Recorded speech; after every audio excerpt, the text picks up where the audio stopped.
Alors bonjour à toutes et à tous.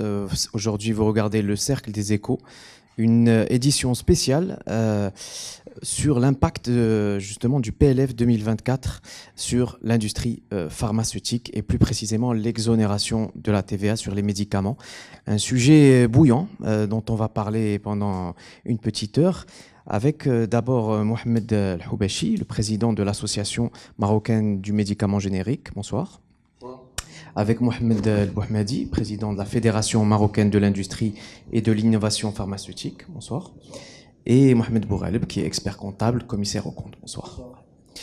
Je vais d'abord vous demander à chacun de présenter en fait le poids de l'industrie pharmaceutique aujourd'hui au Maroc que vous représentez, pour donner une petite idée aux personnes présentes par rapport au sujet qui va être traité aujourd'hui. Bon, je tiens à remercier les Aspirations Éco pour cette bonne initiative qui va nous permettre un petit peu d'expliquer l'enjeu pour l'industrie pharmaceutique marocaine de l'exonération de TVA pour les médicaments et surtout, dans sa version actuelle, la non-déduction de la TVA au niveau des investissements et des achats que nous faisons. Pour vous donner une idée sur le secteur pharmaceutique au Maroc, l'industrie pharmaceutique marocaine, c'est la deuxième industrie au Maroc après l'OCP, après l'industrie de l'OCP. Donc c'est la deuxième activité chimique au Maroc. Elle compte 53 établissements pharmaceutiques industriels, dont 47 disposent d'un site de production, donc une usine, ce qui permet de répondre à peu près à 52% des besoins du médicament en valeur et 78% en volume. Ce volume a beaucoup baissé puisqu'il était, donc, il y a quelques années, jusqu'à 80% de la couverture de nos besoins. La FMIP que je représente, c'est 35 laboratoires pharmaceutiques, c'est à peu près 85% de chiffre d'affaires, c'est beaucoup de membres et beaucoup de sujets d'actualité dont nous allons parler et qui sont vraiment challengeants. Voilà, comment le secteur pharmaceutique. Bien sûr, dans le Maroc, il y a aussi 12 000 pharmacies d'officine, aujourd'hui un peu plus. Il y a 65 grossistes répartiteurs qui sont des établissements qui achètent chez le laboratoire pour vendre en pharmacie. Et voilà. Très bien, je pense que on peut compléter. C'est juste en complément à ce que vient de dire M. Bouhmadi, c'est un chiffre d'affaires d'environ de 20 milliards, donc à peu près 15 milliards en secteur privé, 5 milliards à peu près dans les appels d'offres, une moyenne de consommation moins de 500 dirhams par habitant. Le pourcentage de la fabrication locale, aujourd'hui, nous étions en chiffre d'affaires, nous étions à 85%, aujourd'hui nous sommes à 55%, ça veut dire qu'il y a des pertes de terrain pour la fabrication locale.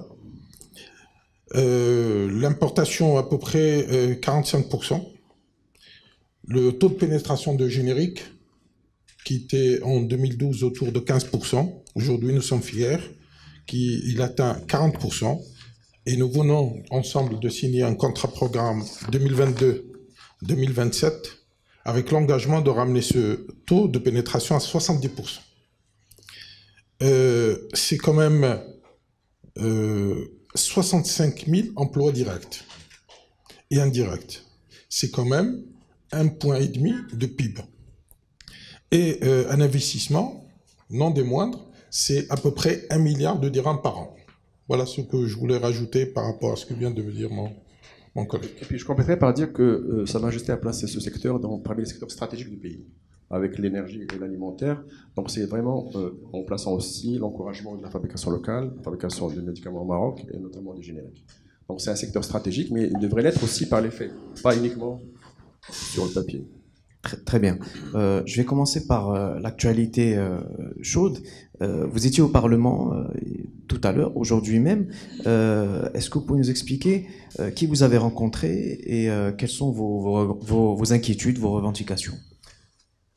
Houbachi. Oui, donc on a, dès l'annonce, nous avons été surpris je dirais, quand on a vu la loi de finances 2024, nous avons été surpris de cette exclusion de l'industrie pharmaceutique. Parce que, il y a... Vous savez, en matière d'investissement et des entrepreneurs, il faut une certaine confiance. Si vous n'avez pas de confiance, vous ne pouvez pas investir. Donc, l'industrie pharmaceutique aujourd'hui, surtout, je parle de l'industrie pharmaceutique marocaine et qui milite pour la fabrication locale. On a signé le contrat programme en 2012. 2013, qui nous a donné un élan extraordinaire devant Sa Majesté. J'étais parmi les signataires. Nous avons signé les écosystèmes en 2016, 2015-2016, sur le plan d'accélération industrielle. Nous avons signé, comme je disais tout à l'heure, le contrat programme, la deuxième version du contrat programme pour ramener cet investissement et ramener le taux générique qui est la colonne vertébrale en ce qui concerne le projet le médicament et la couverture sociale. C'est la colonne vertébrale sur le générique. Nous avons assisté en janvier, et ça c'est très important, janvier 2023, Madame la ministre, qui s'est engagée personnellement, les assises, et en janvier, au niveau de la CGM, dans le Conseil des entreprises, la neutralité de la TVA. La neutralité de la TVA. Ce sont des choses, vous savez, un entrepreneur, il est là, il voit qu'est-ce qu'il y a, bon, très bien, je peux y aller. Et tous les entrepreneurs marocains sont partis dans cet élan. Or, nous avions été surpris de la loi et cette proposition, ce projet de la non-déductibilité de la TVA. Donc, qu'est-ce qu'on a fait? On a écrit, la FMEP aussi, la MMG aussi, on a écrit, on a rencontré des parlementaires dans la première chambre, et on n'a pas eu d'écho derrière. C'est passé, ça a été voté. Vous n'avez pas été consulté. On n'a pas été consulté. Alors, on s'est dit, peut-être c'est un oubli. Quelque part, c'est un oubli, il fallait expliquer.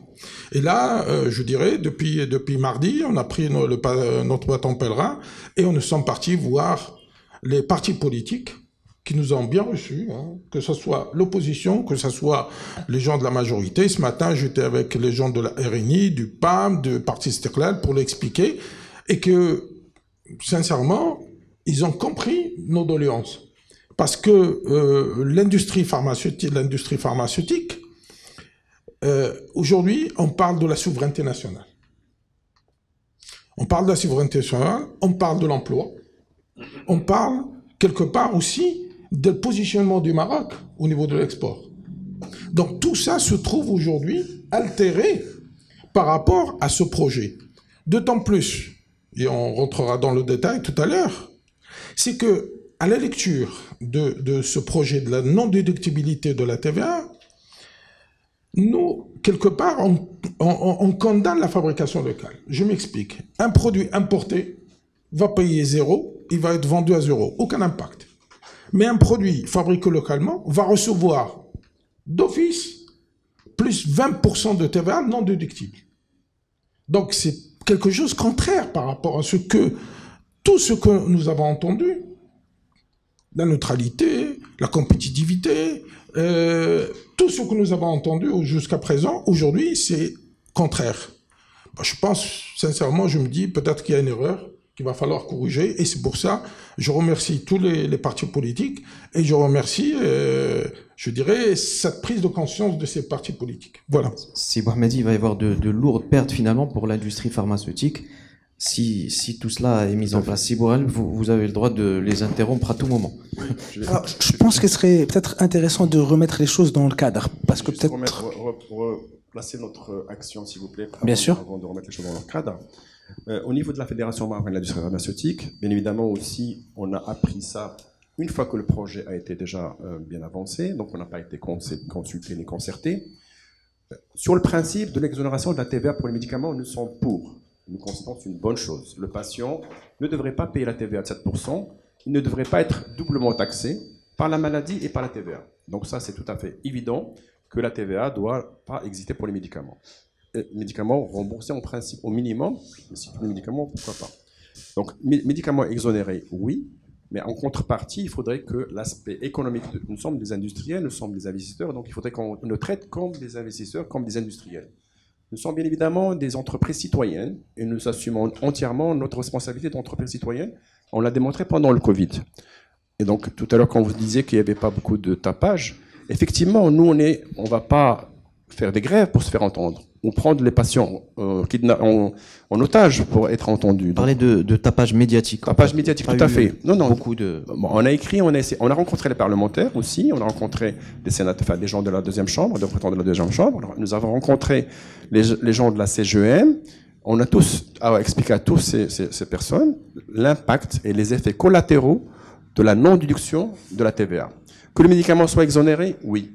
Et d'ailleurs, il était déjà exonéré pour une bonne partie, puisque dans la loi, dans la précédente, en 2019, il y a eu un certain nombre de médicaments qui étaient exonérés, qui sont les antidiabétiques, les anticancéreux, la fertilité, la sclérose en plaques, enfin, il y a une flopée, et y compris les médicaments dont le prix PPFHT supérieur à 580 000 dirhams.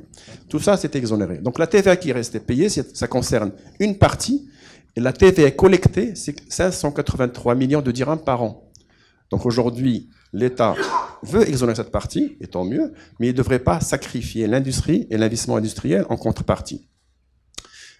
Pour votre information, beaucoup de laboratoires aujourd'hui ont des crédits TVA. Parce que la TVA, on la paye sur plein de choses, on ne la paye pas uniquement. Bien sûr, ils nous ont dit que vous allez être exonéré au niveau de la matière première, au niveau des articles et du conditionnement non réutilisable. Oui, c'est très bien. Mais nous, la TVA, c'est également... c'est tout à fait... C'est les services, c'est les prestations, c'est le façonnage, c'est les investissements et équipements, et c'est ça le plus important. C'est la maintenance, la qualité, la formation, l'énergie, dont la TVA va augmenter. Ça va encore impacter notre prix de revient. Le transport aussi, la TVA va augmenter, le consommable, les frais financiers, les loyers, les redevances, la recherche et développement et tout ce qui est bioéquivalence. Vous savez qu'une bioéquivalence aujourd'hui, c'est entre 500 000 et 1 million de dirhams. Imaginez, demain, il va prendre tout de suite 20% de TVA. Donc ça va nous mettre en difficulté par rapport à notre coût de revient. Donc aujourd'hui, la TVA telle qu'elle est vue, telle qu'elle a été programmée dans le projet de loi de finances, c'est une TVA qui vient directement rentrer dans notre coût de revient. Exactement. Et en même temps, ça réduit notre compétitivité. Demain, par exemple, si j'avais prévu d'acheter une machine de 10 millions de dirhams, avant de l'acheter, je vais réfléchir parce que je vais prendre 20% de plus tout de suite. Donc je vais probablement différer, voire annuler l'investissement. Vous savez que dans certains pays, ils ont non pas qu'ils ont une TVA récupérée, et on a le benchmark, je peux vous le montrer, mais ils ont également des incitations fiscales pour la recherche et développement, mais également pour les installations. Il y a certains pays européens qui financent jusqu'à 50% pour un projet industriel. Vous arrivez, vous leur dites, moi je vais faire une usine pharmaceutique qui vous donne 50%. Nous, non pas qu'ils ne nous aident pas, mais en plus, il faut qu'on prenne la TVA, qu'on la paye qui devient une charge pour nous.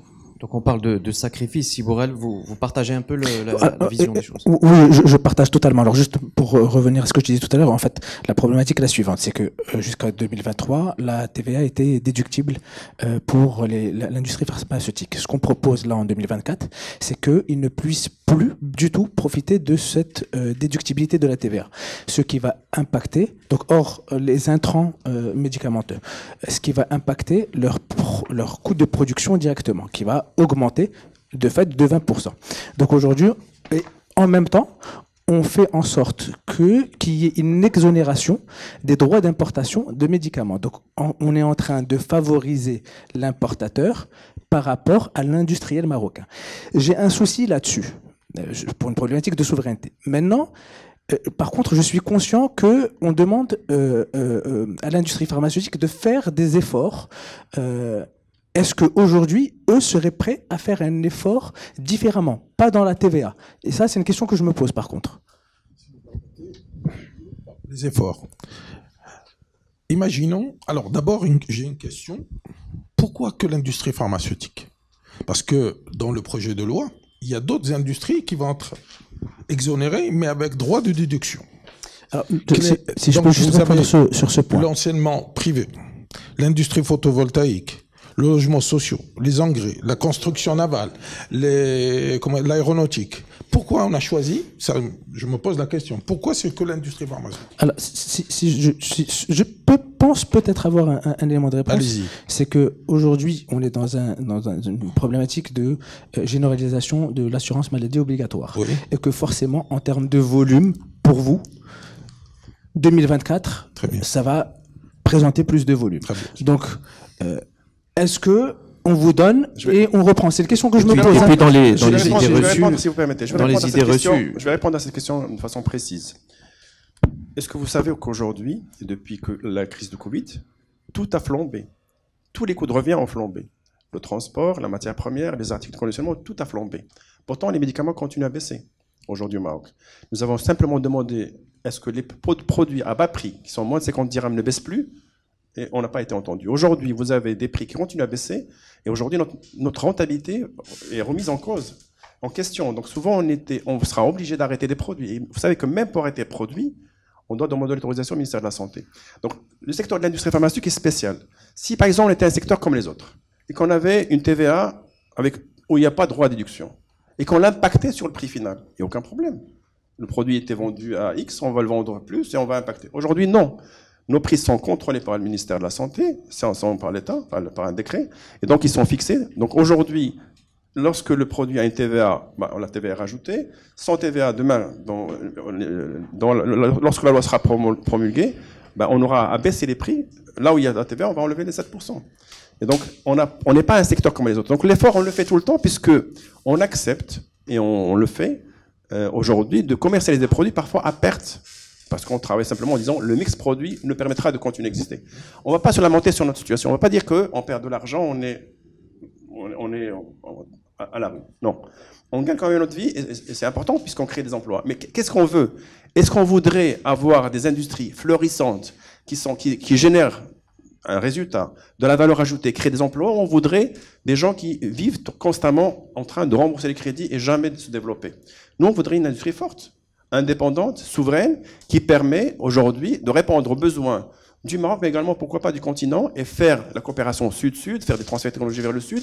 Mais on ne voudrait pas une industrie qui est complètement étouffée. Aujourd'hui, c'est ce qu'on cherche. Si on cherche ça, allons-y.